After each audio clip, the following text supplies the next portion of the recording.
Assalamualaikum warahmatullahi wabarakatuh. Halo semuanya. Di sini kami akan menjelaskan tentang pengembangan model pembelajaran berbantuan komputer. Yang pertama, saya Putih Salzabila akan menjelaskan tentang analisis situasi. Jadi, keadaan pandemi saat ini memaksakan kegiatan pembelajaran harus berjalan dari rumah. Pembelajaran dari rumah tersebut haruslah memanfaatkan teknologi agar pembelajaran dapat berjalan.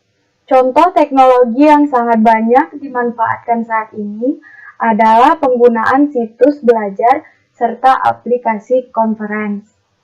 Selain itu, pengajar juga memanfaatkan komputer untuk membuat video pembelajaran maupun simulasi pembelajaran untuk digunakan di kelas secara online. Hal ini tentu semakin menunjukkan hubungan yang sangat erat antara teknologi serta komputer dengan pembelajaran. Selanjutnya, saya Valerina Dazikri akan menjelaskan tentang penggunaan aktif konferensi aplikasi. Berdasarkan dari data Startgo Analytics, pada analisis digital terkait dampak COVID-19, dinyatakan bahwa di Indonesia sebanyak 5 platform yang menawarkan aplikasi video konferensi. Penggunaannya selama Februari hingga Maret 2020 telah menunjukkan kenaikan signifikan seperti tabel grafik. Situasi ini menunjukkan bahwa sangat diperlukan pembelajaran berbantuan komputer yang dimana dapat membantu pengajar dalam mengimplementasi pembelajaran berbantuan komputer baik secara daring maupun secara kegiatan tatap muka. Perkenalkan, nama saya Rika Yusafitri dari kelas Fisika DIPA 2018.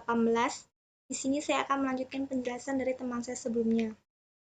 Di sini yang akan kita bahas adalah tentang keunggulan dari pembelajaran berbantuan komputer, yaitu yang pertama, dapat membangkitkan motivasi kepada pembelajar dalam belajar. Yang kedua, di dalam pembelajaran berbantuan komputer ini, warna, musik, grafis, dan animasinya dapat menambahkan kesan realisme dan menuntut latihan. Yang ketiga, dapat diadakannya kegiatan laboratorium, simulasi, dan sebagainya. Yang keempat, respon pribadi yang cepat dalam kegiatan-kegiatan belajar. Yang kelima, penguatan yang tinggi. Yang keenam, kemampuan memori memungkinkan penampilan pembelajar yang telah lampau direkam. Nah, kemudian dapat dipakai dalam merencanakan langkah-langkah selanjutnya di kemudian hari. Sekian penjelasan dari saya, selanjutnya akan dilanjutkan oleh teman saya. Terima kasih. Untuk selanjutnya kita masuk ke prinsip pembelajaran berbantuan komputer. Yang pertama, menarik perhatian. Nah, menarik perhatian ini sangat perlu untuk meningkatkan partisipasi dan antusiasme peserta didik dalam pembelajaran. Sehingga dengan begitu mereka akan mengerahkan atau mengeluarkan potensi terbaik mereka dalam belajar. Kedua, menyampaikan tujuan pembelajaran. Menyampaikan tujuan pembelajaran ini sangat penting bagi efisiensi dan efektivitas dalam pembelajaran sehingga alokasi waktu yang ada dapat tergunakan dengan baik. Yang ketiga, terdiri dari langkah-langkah kecil. Nah, ibaratkan tujuan pembelajaran itu adalah visi, maka langkah-langkah kecil ini merupakan misi-misinya. Sehingga untuk mencapai tujuan pembelajaran yang kita ibaratkan sebagai visi, kita harus membuat misinya yang merupakan adalah langkah-langkah kecil.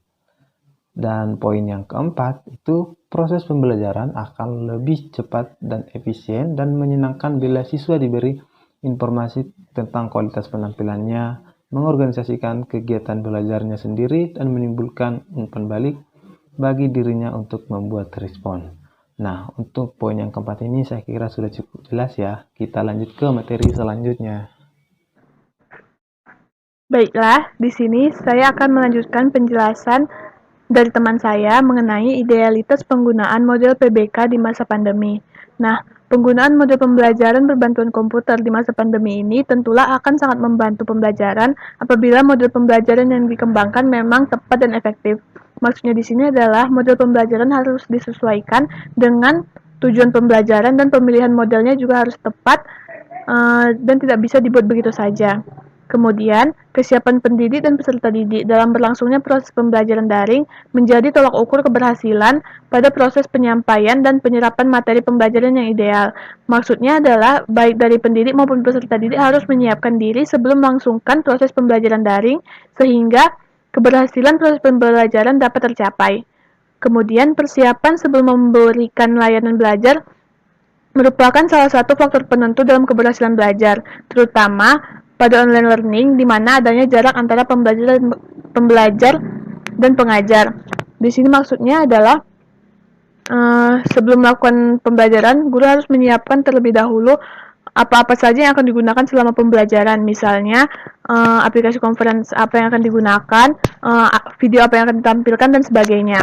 Kemudian, efektivitas pembelajaran dengan sistem daring tersusun dari faktor pendidik dan peserta didik, di mana guru memberikan pengajaran kepada peserta didik dan peserta didik juga menempatkan posisi sebagaimana mestinya sebagai seorang murid.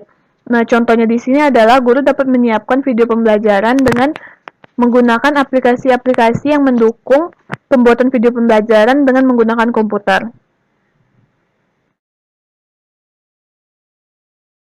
Demikian presentasi dari kelompok kami. Lebih dan kurangnya saya mohon maaf. Assalamualaikum warahmatullahi wabarakatuh.